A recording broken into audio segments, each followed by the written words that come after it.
Hi, everybody. This is Becky Droz, and you are listening to the Gorilla HR podcast.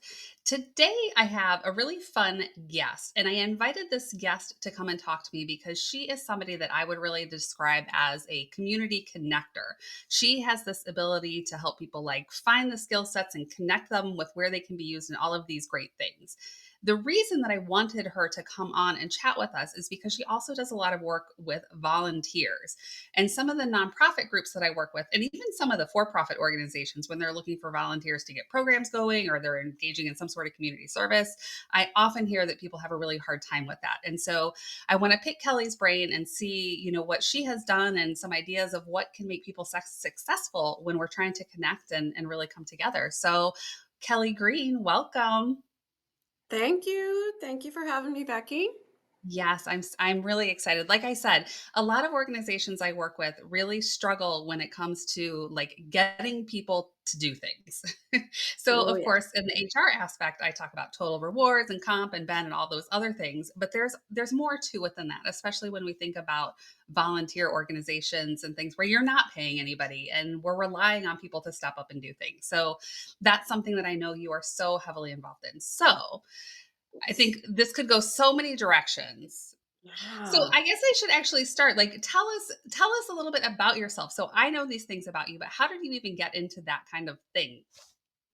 How did I? Not on purpose. I started volunteering myself as a way to get to know people, as a way to just get involved in a community. Volunteering with a specific organization and volunteering for a million different organizations. Yes. So I've volunteered with so many different organizations and seen how it goes well and how it's messy and how it feels more fulfilling some places and less others and easier to connect with other people and not. So that was kind of my entry. Gotcha.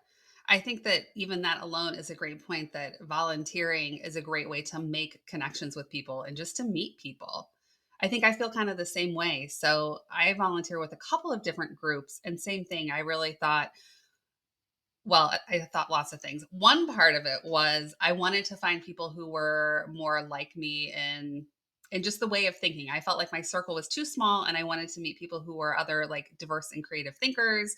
And so volunteering with certain groups gave me the opportunity to do that. So I like that just initially of, yeah, you want to meet people. So what better way? It can be really helpful, Yeah.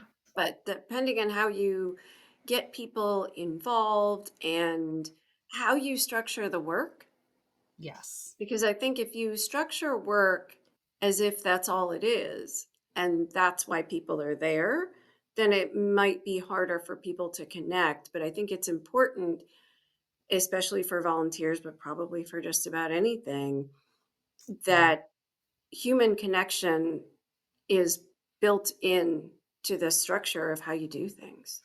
Yeah. I think you're exactly right in that human connection piece. So I have one group that I am a member of, and I have volunteered for some different things. And there are various different leaders involved. And with this particular group, I get a lot of email and I get a lot of like, Becky, can you go in and share this on Facebook now? Becky, can you go in and do this? Becky, can you update that? And it's just like, okay, slow your roll here. Like, like Uh, it becomes too much and it's like you're taking the personal stuff out and it's like I feel like I'm just constantly given little tasks to do and it's kind of like I don't know that that's what I wanted. I don't know that's what I wanted to do. Did I sign up for yeah. that? I don't know. It's missing the human piece. I have had people say, I just want to do the things, I want to get things done. And they do seem to enjoy themselves more when they're actually connecting to other people doing the thing. Like they want to, I don't know, pull the weeds or do whatever they want to do, but they want to Mhm. do it in community, Yes, I think you're even if, exactly right. even if they don't really know that's what they want. I recently attended a protest and it was really about our whole political climate. And so I was attending and I invited this this little group. So there were 5 of us that showed up, and they were from all different like walks of places that I met them. One I met through volunteering, one I met through a previous work organization, one I met at my Unitarian Universalist community. So I met these people in all these different places and I brought them all together.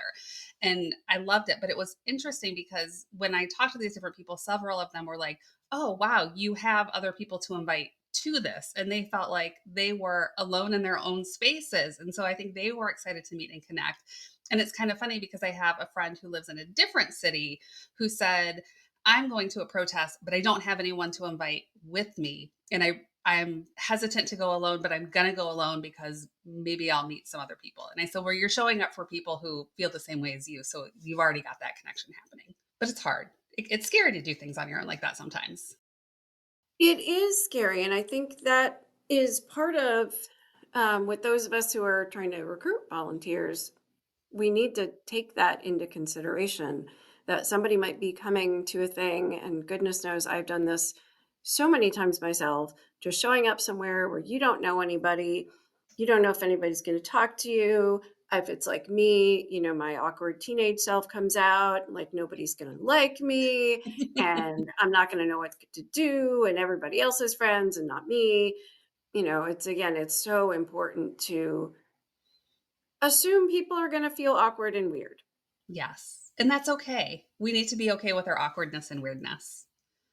Yes. And what I find is a few things that I find important, but to leave perfectionism out of it and let people do things how best suits them within, boundaries. Yes. Have some guidelines, and also don't make it whenever possible so that there's a right way and a wrong way, and or they people feel like they're failing, because who's going to volunteer to do something when you feel like you're failing, you're never good enough? Yeah. So I hear a couple different things there. So the first one in the sense of we need to let people do the things that they feel good about or that they're good at. And I think that that can be a challenge, but it's something I think you are really good at. So how do you figure out what people's skills are or what they're into so that then you can engage with them to say, "Hey, there's this really great thing I might you might want to get involved with." The most important thing is to get to know people and to Mhm. listen to them. Relationship feels the basis of everything for me right Yeah. now. So just, getting to know people, getting to know what they enjoy. I also have a survey that people fill out of their interests and what they think they want to do. Part of what does inform how I do this is that when I started volunteering with this one organization, I did a survey. And when I came on staff for the organization, I went back and looked at what I wrote down. Mhm. And what I wrote down has no correlation to what I have done at all. At Yeah. all. Somebody like recognized that I was doing well in a certain area. And for me, it was interacting with teenagers. And I don't have kids, and Yeah. I didn't have experience with teenagers. And I got asked to do one thing, and then I got asked to do another thing. And then I ended up working with teenagers for 5 years, and I Wow. absolutely love them. But Yeah. I didn't know that that was something that I Yeah. loved. So sometimes it's not just going with stated interest. Yeah. It's trying to amplify people's gifts. Sometimes that is something very different from their professional skills. Some people want to go with whatever their professional skills are. A lot of Mhm. people say, no, let me do something different. Sometimes people are looking for volunteer things that are going to help them to grow in a new area. And if you also have that letting go of perfectionism so they can Yeah. try the thing and see if it is a good fit. I think that is really important to allow people to try things that they may or may not love at the end, or maybe they will. Yeah, I think you're exactly right with one, you have to listen to people, and I think it's interesting that people may not always know exactly what it is, just like your own experience or in doing a survey. When I talk with employers, I'll often say the same thing, like, we have to ask what people want. if you go out and do something thinking like, this is going to make everybody so happy and this is what everybody loves. But if that's like you bring in hot dogs every day and everybody's a vegetarian, like, well, you wasted your money and it didn't do a lot of good for you. So I think it's the listening and hearing people, but the listening going even deeper, that people may have an interest in things that they don't even necessarily know, just because they may not know they exist, or they may not know that they already have some of that skill set. So I like that. I also really like what you just said about volunteering as being an opportunity for development. I think a lot Yes. in the professional space, people are looking for development. They want opportunities to grow. They want to be able to step up and try new things. And I love the idea of using volunteering to develop some of those skills. And that's, you know, back to me. But I developed skill in public speaking by volunteering. Somebody asked me to do it, and I was like, okay, I'll try it. And I love doing it. But you didn't know until you did it. Did Yeah. not know. So Yeah. sometimes just asking. Got to ask first and then listen. Mhm. Yeah, Yeah. gotta listen. So, one of the other things that I also think is important in our world today, and also with volunteers, is that we need to create authentic support systems for people. So, Yeah. that I think comes back partially to your idea of like getting rid of perfection. But what are your thoughts around how we can truly create these authentic support systems for each other? Um, so yes, definitely perfectionism where everybody understands none of us are doing it, right in quotes, and we're all just trying so that we can all have grace with each other. That is important because it can't just come from above. It's got to be a part of the culture. How do we build that? Because I think it's so hard to one, have grace, and also let go of perfectionism. So what are some strategies or things that we can practice or things to keep in mind that can help us move in that direction?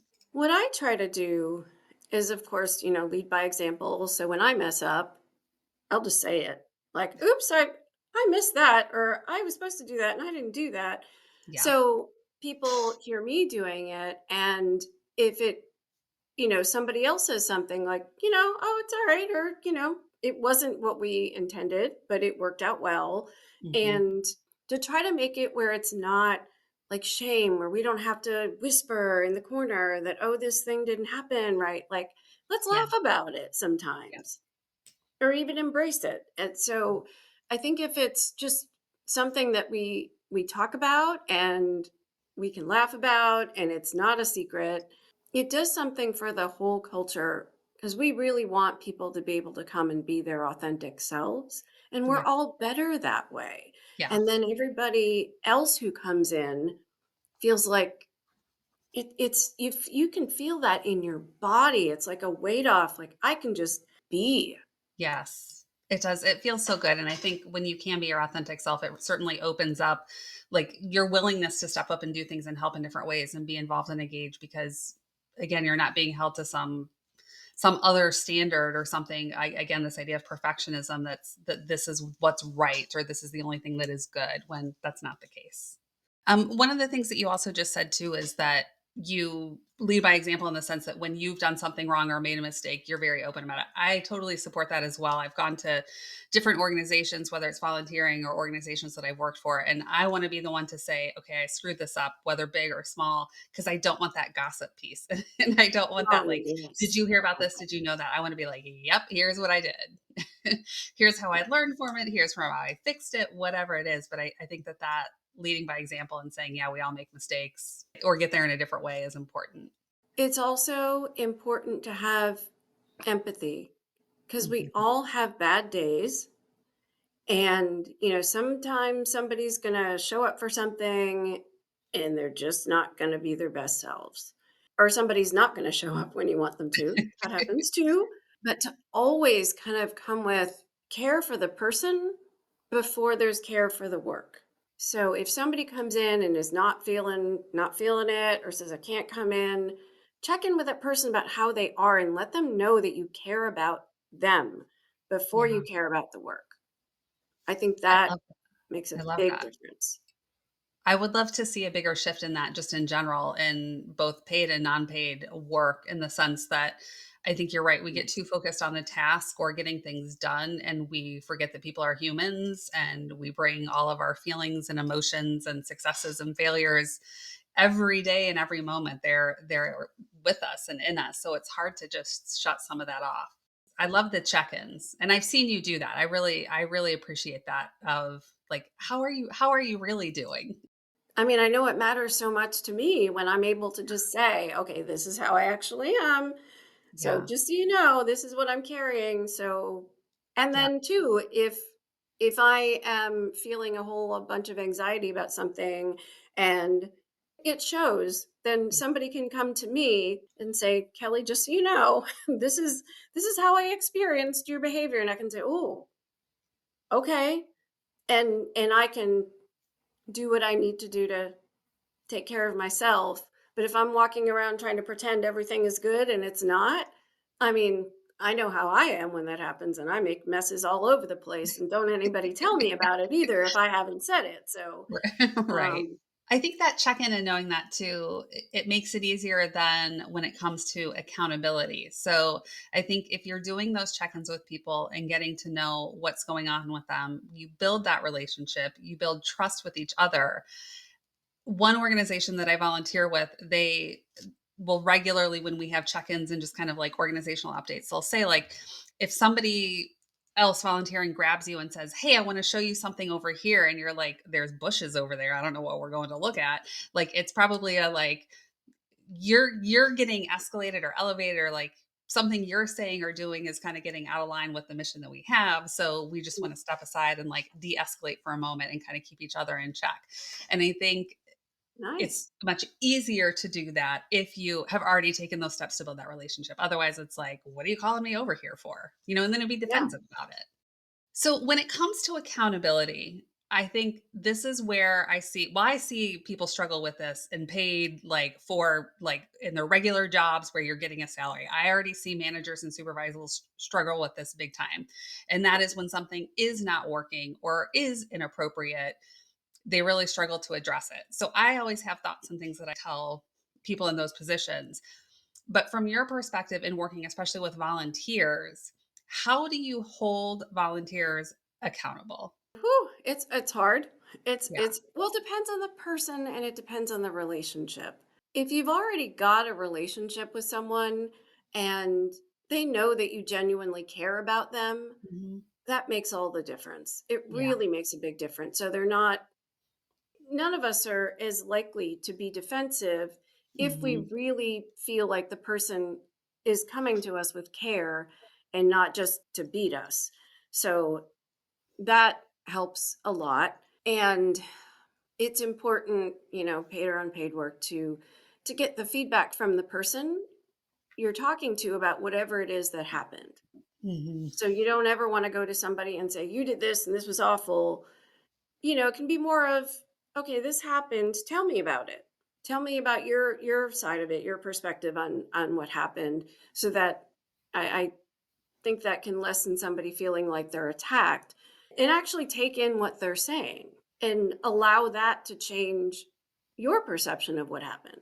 Because when somebody comes or something's happening, we often just have that one side of it, and so it can be easy. That was in my HR career something I had to learn through experience a couple times, like hearing something and just believing it all as truth and thinking that I understood the other person's intent when they were saying something or doing something, and then when you bring them in and talk to them, having to truly listen and say, "Okay, hold on. I heard one And thing from this person over here, and I went immediately into my mind and made my own assumptions about it, and I am so far off base." And yeah, so talking to other people about it and making sure you get all those different sides. and there are some of us who don't like to receive feedback and will not receive it well. For whatever reasons, they've got their stuff that makes it hard for them to hear. And regardless of how somebody reacts, as long as it's not, wildly inappropriate or violent or anything like that, Mhm. um, staying in relationship and continuing to let the person know you care. Maybe they did X not the way you would want, Yeah. and you still value them as a person. So if somebody feels like you value them and maybe this thing didn't work out well, I think that can help. even if the initial conversation is messy.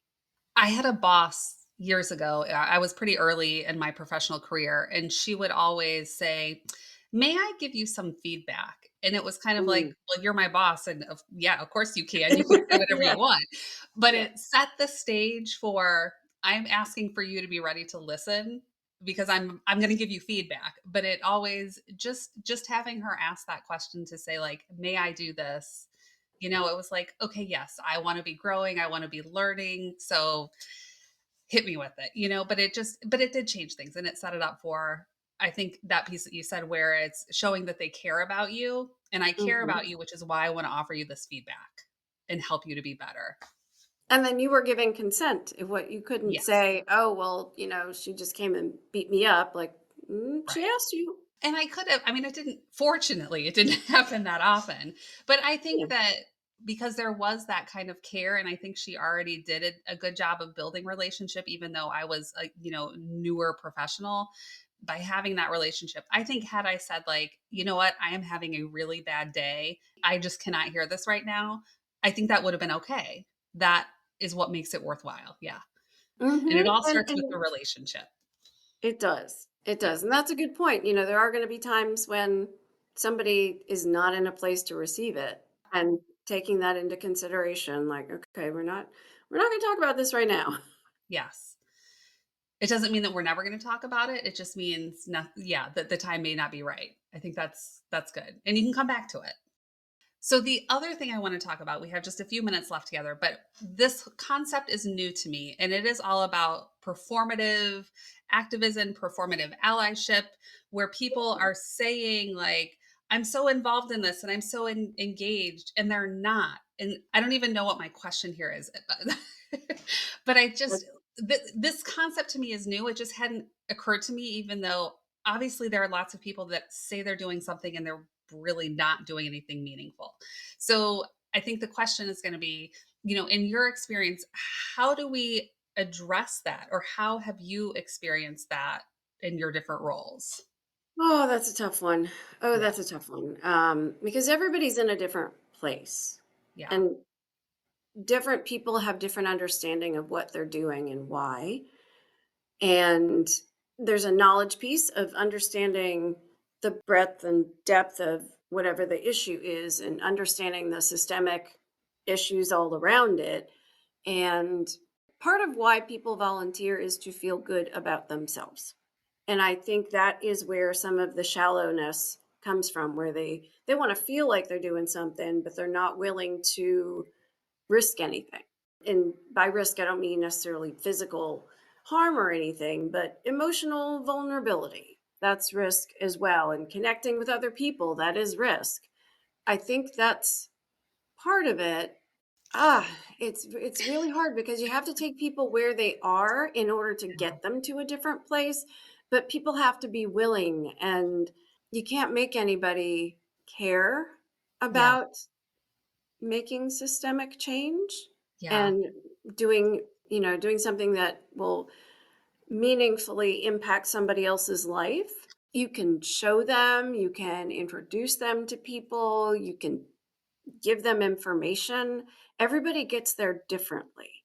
It's something I'm really struggling with because, as I said, I'm like you, involved with a lot of groups. And I have one group that the mission, the concept, the philosophy resonates. I love it. Yet we show up, and for some people, it's like we show up and we have this meal together, but then like the work outside of that never happens.